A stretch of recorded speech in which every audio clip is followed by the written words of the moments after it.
Okay, now first let us understand consumer protection act 1986। अब यहां पे एक बात समझिए आप, यहां पे बात हो रही है कंज्यूमर प्रोटेक्शन एक्ट 1986। पहले जो आपका कंज्यूमर प्रोटेक्शन एक्ट बना था वो बना था 24 दिसंबर 1986 को। फिर इसको रिव्यू किया गया और इसके बाद न्यू आपका कंज्यूमर प्रोटेक्शन एक्ट बनाया गया है 9 अगस्त 2019 को, जिसको पास किया गया। तो जो पहले वाला है वो 1986 के नाम से है, जो न्यू वाला है वो 2019 के नाम से है। ठीक है, पहले हम इसको समझते हैं फिर उस पर बात करते हैं। यहां पे बात हो रही है consumer protection act 1986, CPA 1986। Meaning of consumer, consumer कौन है? अब कंज्यूमर प्रोटेक्शन एक्ट 1986 क्या कहता है कि कंज्यूमर कौन है? Consumer Protection Act was introduced to make consumers aware about the rights to give them legal protection against. According to its, consumer is defined as follows. अब 1986 का कहना है कंज्यूमर की जो राइट्स हैं वो इसलिए बनाई गई हैं ताकि उनको लीगल प्रोटेक्शन दिया जाए। किनको लीगल प्रोटेक्शन दिया जाए? कंज्यूमर। किस लिए बनाया गया कंज्यूमर प्रोटेक्शन एक्ट? लीगल के लिए, कि भाई कोई सुन नहीं रहा है आपकी बात की, कोई प्रोडक्ट खराब है तो उनके लीगली प्रोटेक्शन कर रहे हो ना। उनको डर रहेगा कंपनी को कि उनकी जो, अगर किसी ने उनके प्रोडक्ट पे केस कर दिया तो उनकी पूरी की पूरा बिजनेस खराब हो सकता है, अनएथिकली कोई चीज ना हो। तो लीगल हो इसलिए किया गया ताकि जो आपके कंज्यूमर्स हैं वो अवेयर हो सके। Main thing is aware about their rights.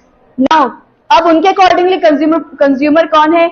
Any person who buys any goods from consideration for a consideration. It includes any users of such goods with the approval of buyer, but it does not include a person who obtains goods for resale or any commercial purpose. अब ध्यान दो, किसको ये consumer मान रहे हैं? Consumer वो person है जिसने कोई सामान खरीदा, बाय गुड्स फॉर कंसिडरेशन, अपनी जरूरत के लिए जिसने कोई सामान को खरीदा। वो इंक्लूड कर रहा है any user of such goods. It includes, वो उन यूजर को ले रहे हैं, यानी कि उन कंज्यूमर्स को ले रहे हैं जो अप्रूवल है जिनके पास खरीदने का, buyer. But it does not include any person approval as a buyer, जिसने वो सामान खरीदा है।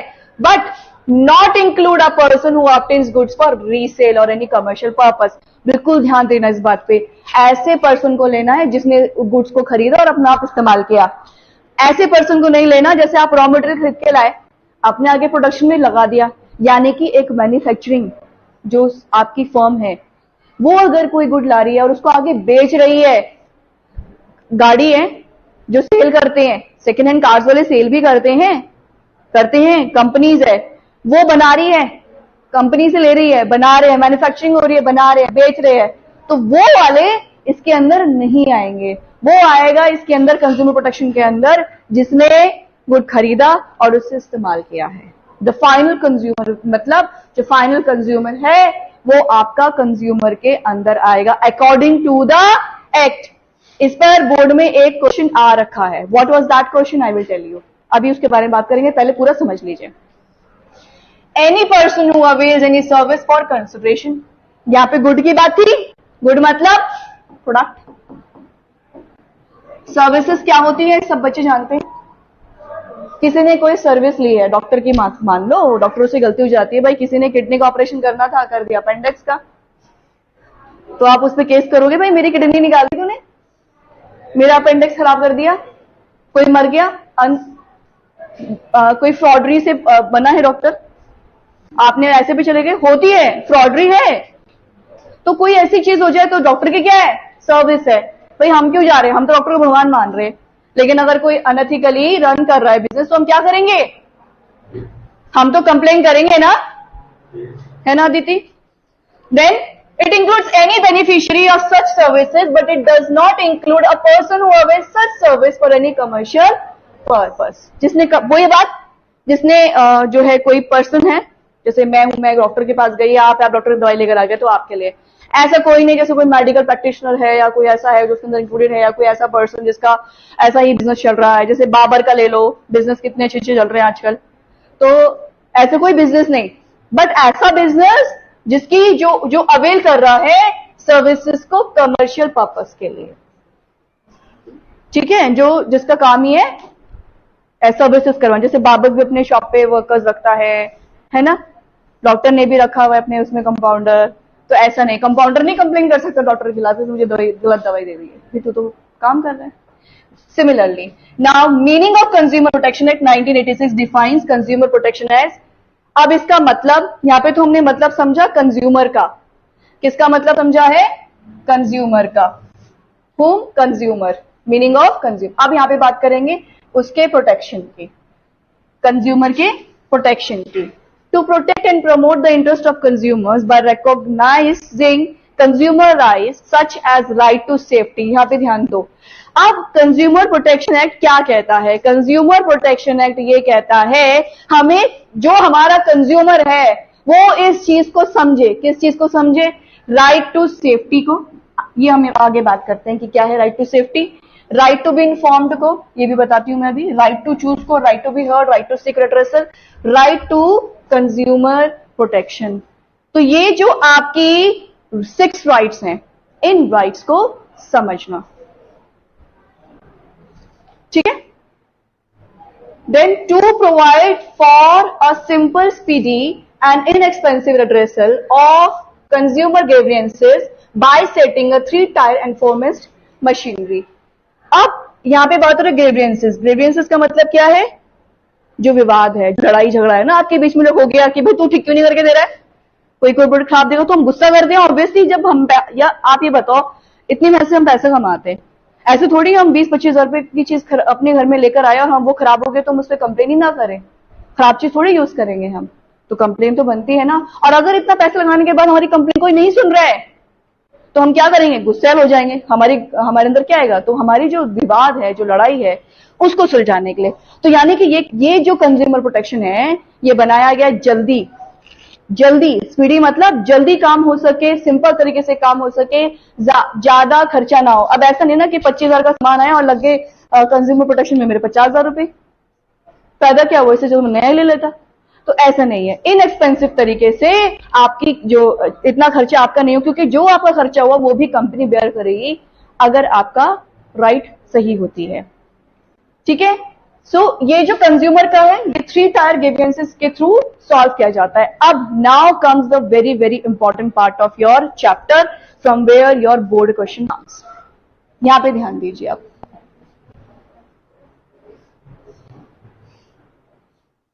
बहुत धीरे से आराम से इसको समझते हुए चलते हैं। Right to safety, what is right to safety? Safety का मतलब क्या होता है, जो भी आपने ऐसा गुड खरीदा है,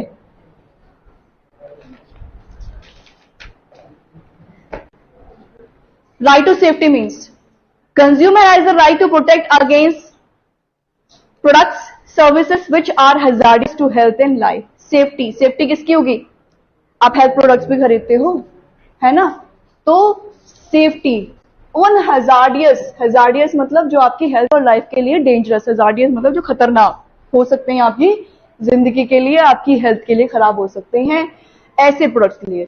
तो should be use ISI marked electronic device. जैसे कि मैंने आपको एक फ्रिज का एग्जांपल दिया था, तो वो आपका राइट टू सेफ्टी के अंदर आता है। आपने किसके अंदर रजिस्टर करना है उसको, राइट टू सेफ्टी। तो अ कंज्यूमर, अब इसके लिए एग्जांपल लीजिए, electronic appliances which are manufactured with substandard material might cause serious injury. अब कुछ ऐसे इलेक्ट्रॉनिक आइटम्स होते हैं जिसमें क्या होता है, लोकल तारे या लोकल माल यूज कर लिया गया, उनको बनाया गया और महंगा बताकर बेच दिया गया, और फिर वो क्या हुआ, उससे आपको दिक्कत हुई, करंट लग गया, है ना, तो वो क्या है, हैजार्डियस हो जाते हैं आपकी हेल्थ के लिए। तो ऐसे प्रोडक्ट्स की आप क्या कर सकते हो, कंप्लेन कर सकते हो, जिससे आपकी जान को खतरा हो, आपकी शरीर को किसी भी चीज को खतरा हो।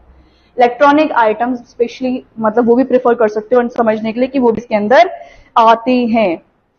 देन समझ में आया? मतलब प्रोडक्ट्स एंड सर्विसेज। अब यहाँ पे खाली मैं गुड्स की बात नहीं कर रही हूँ, यहाँ पे हम सर्विसेज की भी बात करेंगे। कोई भी सर्विसेज जो आपकी हेल्थ हो आपकी जो हेल्थ है उसको नुकसान कर जाए। जैसे आप बार्बर की शॉप में गए, हेयर ड्राई खराब था, शॉक लगा, कुछ हुआ, तो वो गलती आपने अपने आप तो नहीं की ना, उसकी वजह से हुआ, उसकी सर्विस खराब थी, तो उससे आपको कोई प्रॉब्लम हुई, तो वो क्या हुआ? राइट टू सेफ्टी है। Then comes your right to be informed. Right to be informed means consumers have right to have complete information about the product before buying it. Consumer के पास पूरी इंफॉर्मेशन होनी चाहिए प्रोडक्ट की उसको खरीदने से पहले। कब मैन्युफैक्चर हुआ, क्या प्राइस था, क्या क्वांटिटी थी, कब एक्सपायर हो रहा है। कोई भी ऐसा प्रोडक्ट जो आप खरीद रहे हो जिनमें एक्सपायरी डेट्स मेंशन होती है, kindly see and then buy. Cold drinks की बॉटल्स होंगी, ये सब चीजें होती है, क्योंकि अभी कंपनी की तरफ से फॉल्ट नहीं है, ये शॉपकीपर भी हो सकता है पुराना माल आपको बेच रहा हो, क्योंकि उनका तो रिप्लेस हो जाता है।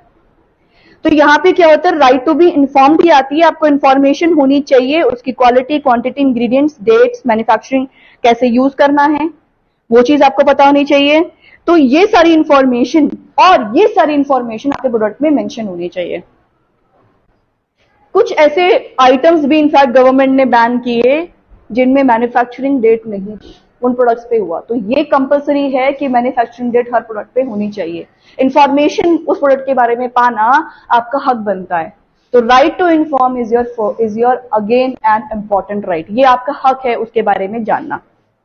Then third is your right to choose. अब क्या चूज करना है, ये consumer has a right to choose any product of the available products as well as his own decision making. जबरदस्ती का कोई प्रोडक्ट नहीं खरीदेंगे। आप कौन सी चीज लोगे जो आपको पसंद आएगी। आप फॉर एग्जांपल ले लीजिए, आप शॉप पे गए रजिस्टर खरीदने के लिए, आपने बोला भैया रजिस्टर दे दो, वो अपना सबसे मोटा वाला रजिस्टर लाके दे रहा है, ये ले लो, ये 200 रुपए का है। आपको नहीं भाई इतना मोटा नहीं चाहिए, पतला लाके दो। अब वो तो अपने हिसाब से देगा ना, आपने कैसे लेना है, जो आपको चाहिए। आपको अगर 50 वाला चाहिए, 40 वाला चाहिए, 100 वाला चाहिए, तो आप वो लोगे ना। अब वो अगर 500 का बेच रहा है तो वो थोड़ी खरीद लोगे, अपनी नीड के हिसाब से लोगे ना। देखो हर रेंज में आपको चीज अवेलेबल हो जाती है ना। तो आपको राइट है किस चीज का, उसको चूज करने का, ठीक है, उसको चूज करने का। आप शॉप पे जाते हो, कपड़े खरीदने जाते हो, कहते किस रेंज के दिखा दूं, क्योंकि वो आपको उसी रेंज में से चूज करवाएगा। तो वो क्या है, आपकी चॉइस के ऊपर डिपेंड करेगा, भाई आपने क्या पसंद करना है। सो चूज करने की राइट होती है। If any seller does so it may be deemed as interference in the right to choose. और अगर ऐसा कोई भी डीलर या कोई भी सेलर आपकी इस चीज में बाधा डाल रहा है, तो इसको हम राइट टू इंटरफेरेंस यानी कि राइट टू चूज में आपके अंडर आ जाएगा कि इसने जबरदस्ती मुझे प्रोडक्ट बेचा है, तो वो चीज क्या हो जाएगी, गलत हो जाएगी। इसमें एक मूवी याद आती है, बागवान, देखी है आपने, है ना, उसमें वो कार बेचता है जब, तो वो भी क्या था, वो अगर उस चीज को देखा जाए तो राइट टू चूज, वो तो भाई उसको देखा और उस चीज में बहुत गलत चीज दिखाई गई कि वो उस कार के लिए उसको फोर्स करता है अमिताभ बच्चन को कि खरीद लो, वो पहले ही बोल रहे भाई नहीं है। तो ऐसी कोई चीज नहीं होनी चाहिए जिसमें आपको राइट टू चूज आपका हार्म हो। I want to buy a microwave of a good quality. Ma'am, you can buy this one. No, give me that one with ISI mark. क्योंकि कंज्यूमर अवेयर है कि मुझे इलेक्ट्रॉनिक प्रोडक्ट खरीदना है तो मैं ISI मार्क का खरीदूं। Why we are preferring ISI mark? ISI mark का मतलब क्वालिटी चेक्ड। अब वो बिल्कुल सही है, उसमें कोई खराब नहीं है। अगर वो चीज उतने की है तो वो सही तरीके से बेची जा रही है। इलेक्ट्रॉनिक अप्लायंसेस सस्ते नहीं आते हैं, महंगे आते हैं, ठीक है। Then right to be heard, right to be heard. A consumer has the right to file a complaint and to be heard in case of dissatisfaction. Right to be heard. जो कंज्यूमर है वो उसको किस चीज का right है, file करने का अपनी कंप्लेन को, ताकि जो उसे डिससेटिस्फैक्शन इन गुड्स और सर्विसेज से जो उसकी ग्रीवेंसेस कॉल है उसको सुना जा सके। So it is right to be heard, ठीक है। राइट टू बी हर्ड का मतलब अगर उसको कोई कंप्लेन है किसी प्रोडक्ट में तो वो वापस करा सकता है। कुछ लार्ज ऑर्गेनाइजेशन इसलिए कॉल सेंटर्स हैं जहां पे आप कॉल, फ्री कॉल, जैसे आप कोई इलेक्ट्रॉनिक, जैसे सैमसंग का मान लो आप टीवी लेकर आए हो, तो आपको कुछ है, आपको कोई बुलाना है इंस्टॉलेशन वाला, क्योंकि आपने इतना मान लो लाख रुपए का टीवी खरीद के लाए हो, तो इंस्टॉलेशन के लिए कंपनी भेजते हैं, तो आपको टोल फ्री नंबर दिया जाता है, कंप्लेंट्स होती है, कुछ गारंटी होती है कुछ ईयर्स की, तो आप क्या करते हो, उसमें कॉल करके बोलते हो ना भाई ये प्रॉब्लम आई है, आप भेज दीजिए, तो वो अपने पर्सन भेजते हैं। तो वो जो क्या होते हैं आपकी कॉल्स भी करते हैं। और यहाँ पे जो राइट टू बी हर्ड है, इनफैक्ट कॉल का मतलब ये भी है कि जो आपका जो कंज्यूमर कोर्ट है वो आपकी इन चीजों को सुनेगा कि ये आपकी पूरी डिटेलिंग, पूरा जो प्रोडक्ट है वो खराब है या क्या दिक्कत है, तो जो कंज्यूमर ऑर्गेनाइजेशन है वो आपकी पूरी बात सुनेगी, समझेगी कि हाँ इस कंज्यूमर के साथ वाकई में जागती हुई है और इसको गलत प्रोडक्ट बेचा गया है। Then many daily newspaper have also a special column to entertain the complaints of the consumer। वो कई न्यूज़पेपर्स में भी ये चीजें मेंशन की जाती हैं। ठीक है, now next right is right to seek redressal. Consumer has the right to get relief in case of product or services fall short of expectations or is dangerous। Consumer के पास बिल्कुल राइट है कि अगर वो उसकी एक्सपेक्टेशन पे नहीं है तो या तो वो उसको कंपनी रिप्लेसमेंट का दे या रिमूवल का दे। जैसा कि आप, इसका सबसे बेस्ट एग्जांपल मैं ऑनलाइन शॉपिंग दे सकती हूँ। आपने देखा होगा प्रोडक्ट आप मंगाते हैं, आपको इधर रिप्लेस और रिटर्न का देता है ना, मनी आपसे पूछता है किस में आपको डालना है, तो वो सब चीजें किस में आ जाती है, यहाँ आ जाती है। डिफेक्ट और कंपनसेशन ऑफ एनी लॉस, कोई भी लॉस या कंपनसेशन है वो भी इसके अंदर आ जाएगा। Various redressal forums are set by the government, और यहाँ पे बहुत सारे जो फॉर्म्स हैं वो आपके इसके अंदर आ जाते हैं।